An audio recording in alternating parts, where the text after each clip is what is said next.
Listening, fill in the blanks. Let's start. You can recognize a person who is passionate about a pursuit by the way they are so strongly involved in it. Tanya Streeter's passion is free diving, the sport of plunging deep into the water without tanks or other breathing equipment. Beginning in 1998, she set 9 world records and can hold her breath for 6 minutes. The physical stamina required for this sport is intense, but the psychological demands are even more overwhelming. Streeter learned to untangle her fears from her judgment of what her body and mind could do. In my career as a competitive freediver, there was a limit to what I could do, but it wasn't anywhere near what I thought it was, she says.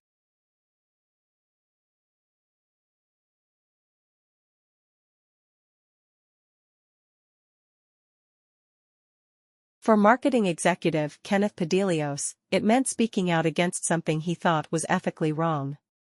The new manager was intimidating staff, so Padelios carefully recorded each instance of bullying and eventually took the evidence to a senior director, knowing his own job security would be threatened. Eventually, the manager was the one to go.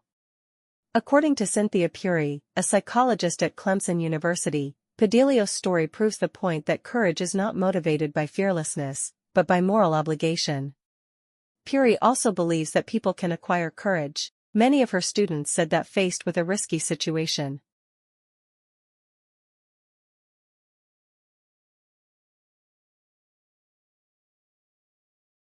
Few people would bother to go to a museum to read the writer's actual manuscript rather than a printed reproduction. This might be explained by the fact that the novel has evolved precisely because of technological developments that made it possible to print out huge numbers of texts, whereas oil paintings have always been produced as unique objects. In addition, it could be argued that the practice of interpreting or reading each medium follows different conventions. With novels, the reader attends mainly to the meaning of words rather than the way they are printed on the page.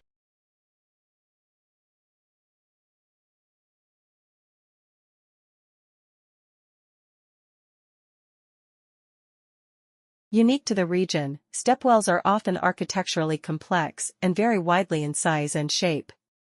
During their heyday, they were places of gathering, of leisure, of relaxation and of worship for villagers of all but the lowest castes. Most stepwells are found dotted around the desert areas of Gujarat, where they are called Vav, and Rajasthan, where they are known as Bauri, while a few also survive in Delhi.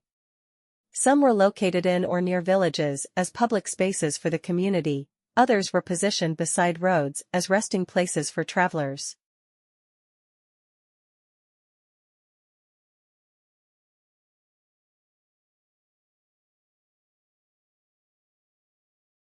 Having said this, understanding how consumers make decisions, and the crucial role of packaging in this process has been a neglected area of research so far. This is surprising given that organizations invest huge amounts of money in developing packaging that they believe is effective, especially at the retail level. Our Center for Decision Research at Leeds University's Business School, in collaboration with Faraday Packaging, is now undertaking work in this area. It has already led to some important findings that challenge the ways in which organizations think about consumer choice.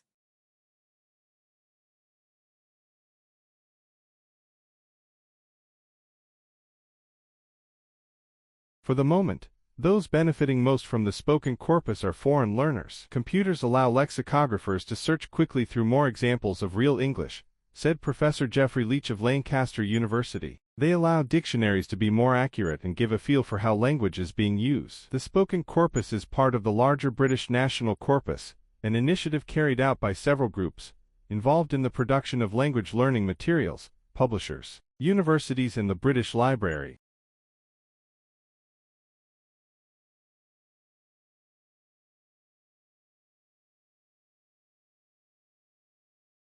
Ants store food, repel attackers and use chemical signals to contact one another in case of attack. Such chemical communication can be compared to the human use of visual and auditory channels, as in religious chants, advertising images and jingles, political slogans and martial music, to arouse and propagate moods and attitudes. The biologist Lewis Thomas wrote ants are so much like human beings as to be an embarrassment. They farm fungi, raise aphids as livestock, launch armies to war, use chemical sprays to alarm and confuse enemies, capture slaves, engage in child labor, exchange information ceaselessly. They do everything but watch television.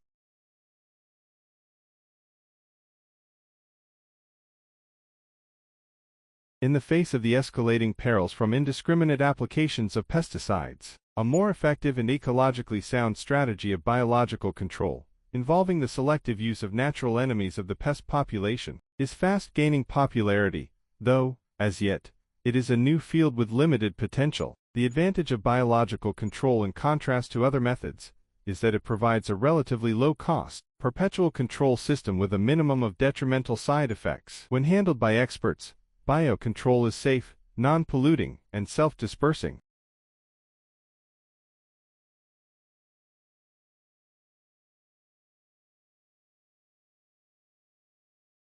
One of the main problems posed by sand dunes is their encroachment on human habitats. Sand dunes move by different means, all of them aided by the wind. Sand dunes threaten buildings and crops in Africa, the Middle East, and China. Preventing sand dunes from overwhelming cities and agricultural areas has become a priority for the United Nations Environment Program. On the other hand, dune habitats provide niches for highly specialized plants and animals, including numerous rare and endangered species.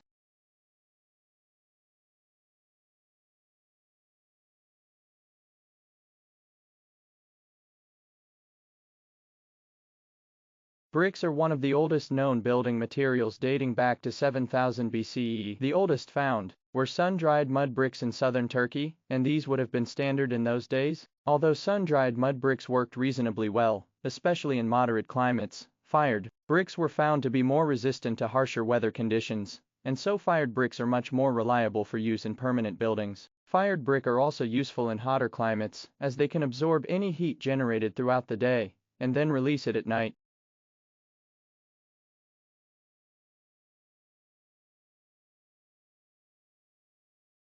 Like, share, subscribe the channel, and press the bell icon for further updates.